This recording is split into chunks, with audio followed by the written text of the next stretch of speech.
Magpapatupad pa rin ang alternative work arrangements para sa government offices at online classes bukas.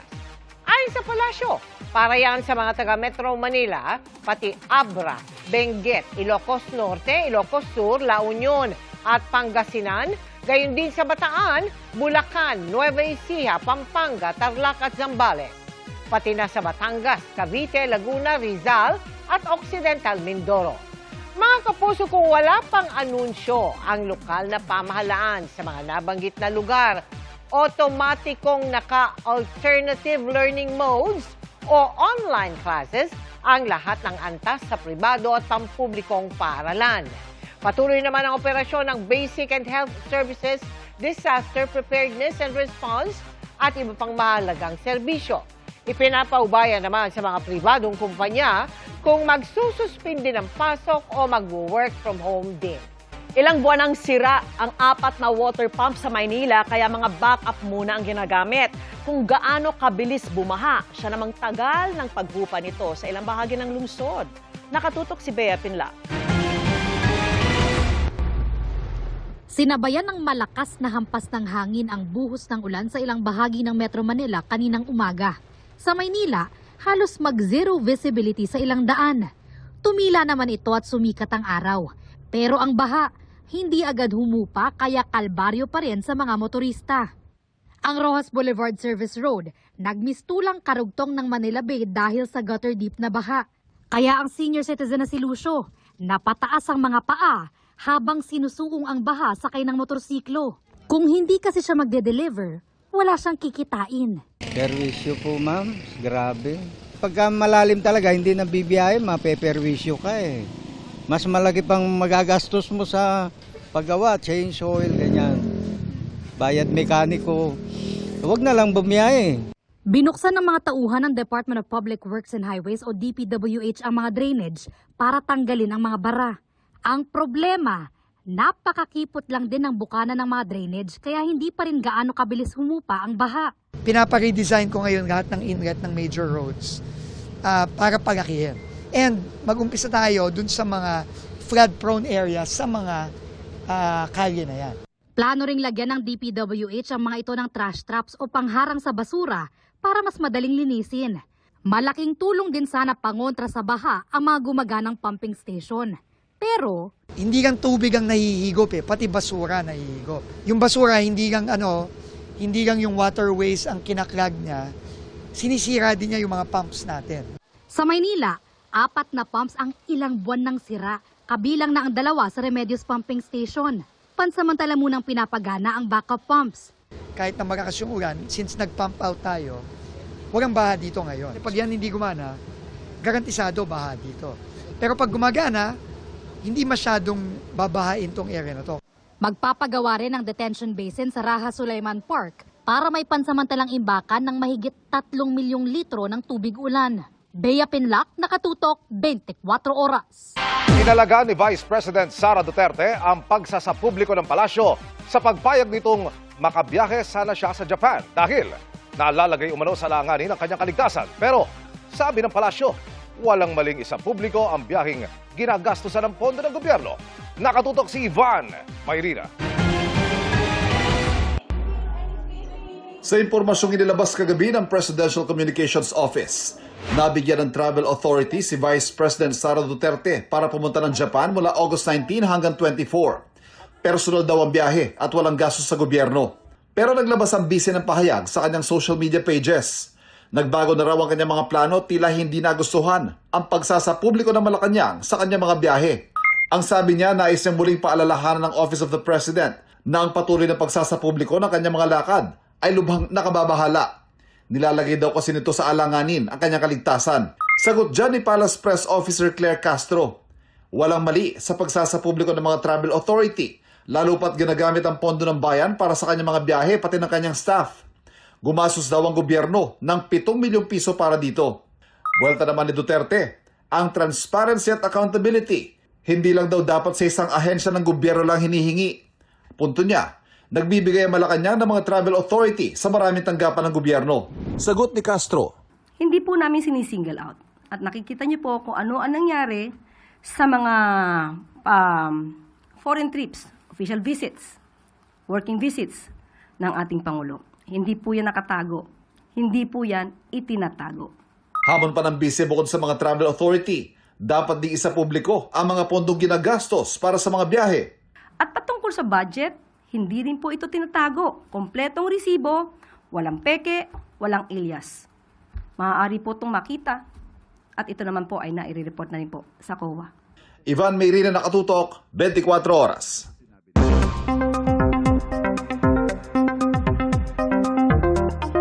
Tatlong bagyo ang nakapaligid sa bansa. Magtutuloy-tuloy kaya ang ulang hanggang weekend? Alamin na nga natin kay Amor La Rosa ng GMA Weather Center. Amor. Salamat, Vicky. Naku, posibleng umabot pa nga hanggang weekend o sa susunod na linggo ang epekto ng habagat. Pero may mga araw na medyo mababawasan muna yung mga pag-ulan bago ito lumakas ulit o madagdagan na naman yung mga apektadong lugar. Depende rin kasi yan sa magiging pagkilos ng isa sa tatlong bagyo na minomonitor natin sa paligid ng ating bansa, nasa loob at nasa labas ng Philippine Area of Responsibility. Unahin natin yung pinakamalayo muna, nasa Pacific Ocean, mahigit 3,000 kilometers sa silangan po ng northeastern Mindanao. Lumakas pa yan bilang tropical storm at tinatawag ngayon sa international name na Saudel. Dahil matagal-tagal mabababa dito sa karagatan, hindi po malabong lalo pa itong makaipon ng lakas sa mga susunod na araw. Dahil po mainit at maraming moisture dito sa Pacific Ocean, very favorable po yan sa paglakas ng bagyo.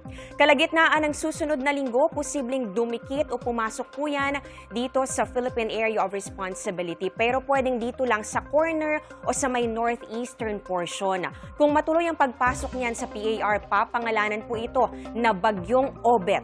Pero pumasok man o hindi, posible pa rin itong humatak o mag-enhance ng hanging habagat. Kaya nandyan pa rin po yung banta ng mga pag-ulan sa susunod na linggo. Yung dalawa pang bagyo na mas malapit naman sa ating bansa, yung isa po ay nasa West Philippine Sea. Ito po yan sa kanluran ng extreme northern Luzon. Hindi ito papasok sa Philippine Area of Responsibility at sa halip ay pupunta na sa may southern China. At yung ikatlong bagyo naman, nasa loob po ng Philippine Area of Responsibility. Yan po yung Bagyong Neneng na huling namataan 375 kilometers northeast ng Itbayat, Batanes. Ang pagkilos po nito sa ngayon ay pa-west-northwest sa bilis na 35 kilometers per hour. Ayon sa Pag-asa, didikit o tatama po yan dito sa may northern portion ng Taiwan bukas ng gabi o sa Biyernes ng madaling araw hanggang sa tuluyan na yung makalabas ng Philippine Area of Responsibility. Pagkatapos niyan, posibleng humina na ito at maging low pressure area na lamang. Ang tatlong bagyo mga kapuso ay wala pong direktang epekto ngayon dito sa ating bansa. Direct effect, ibig sabihin po yan, wala pong nakataas na anumang wind signals. Pero ang mga weather disturbance sa gaya niyan, ang dahilan kung bakit hanggang ngayon tuloy-tuloy ang pag-iral o pag-ihip nitong hanging habagat dito sa ating bansa. At nakakaranas pa rin tayo ng maulang panahon, lalong-lalo na po sa Luzon at ganun din sa ilang bahagi ng Visayas. Base sa datos ng Metro Weather, bukas ng umaga, may tsansa po ng ulan sa Ilocos Sur, ganoon din po dito sa Ilocos Norte, Benguet, ganyan din sa may Pangasinan, Zambales, Bataan, iba pang bahagi ng Central Luzon, pati na rin sa Mindoro provinces. Kumpara nitong mga nakalipas sa araw, medyo mababawasan o kalat-kalat na po yung mga pag-ulan na mararanasan. Halos ganyan din sa hapon, pero posibleng meron ulit mga malalakas sa buhos.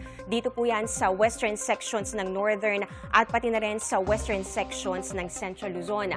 May mga panandaliang ulan na rin dito yan sa Bicol Region, pati na rin sa iba pang bahagi ng Mimaropa. Para naman sa mga taga Metro Manila, meron pa ring tsansa ng ulan pero pwedeng bahagyang mabawasan o mas matatagal na po yung mga break o pagitan. Ramdam pa rin natin yung mga malalakas na bugso ng hangin dahil nga sa habagat.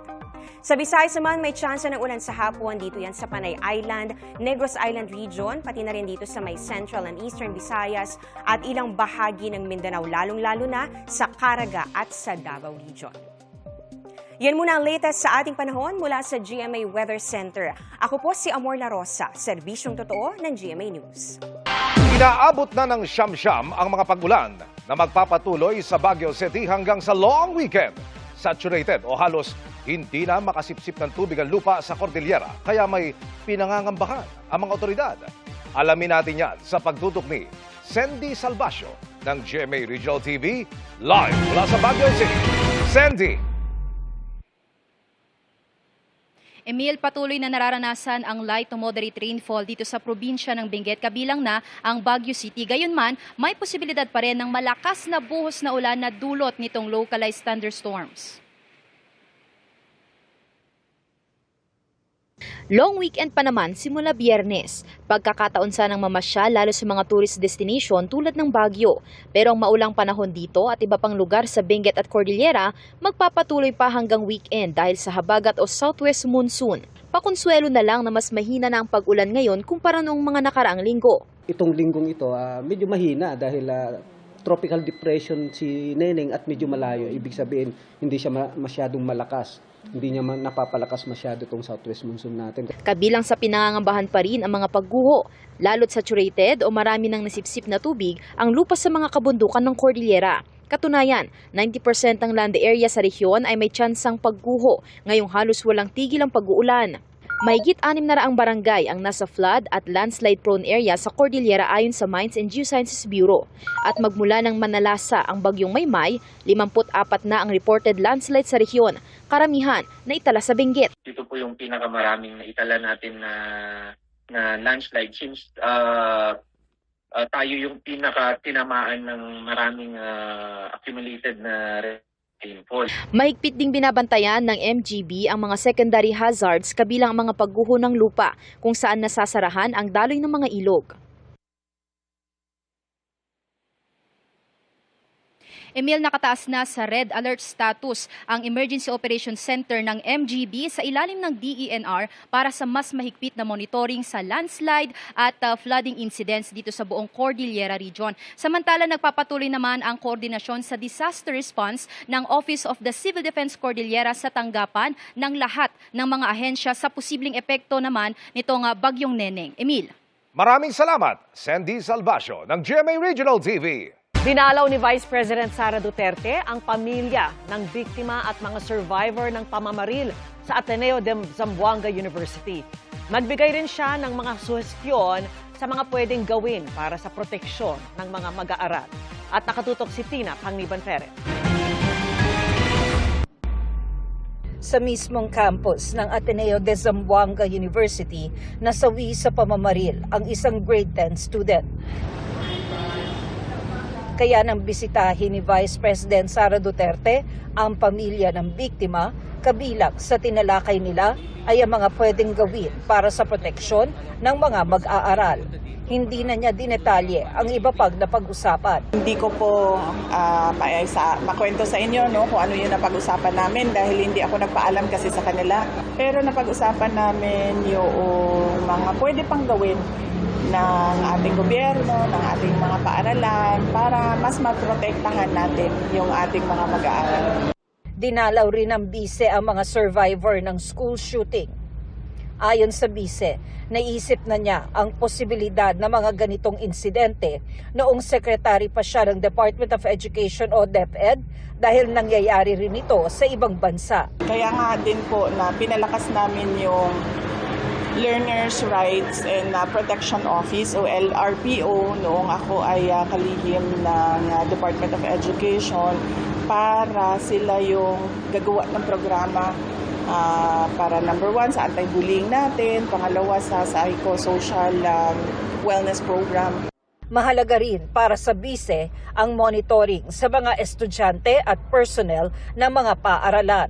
Pero kung pabor ba siyang iban ang mga menor de edad sa social media, sabi niya, ang pagbaban kasi dapat nandito sa side ng provider no? So kung gagawa tayo ng batas, dapat ipagbawal natin doon sa mga platforms na mag-register yung mga minors doon sa kanila. Tina Panganiban-Perez, nakatutok, 24 oras.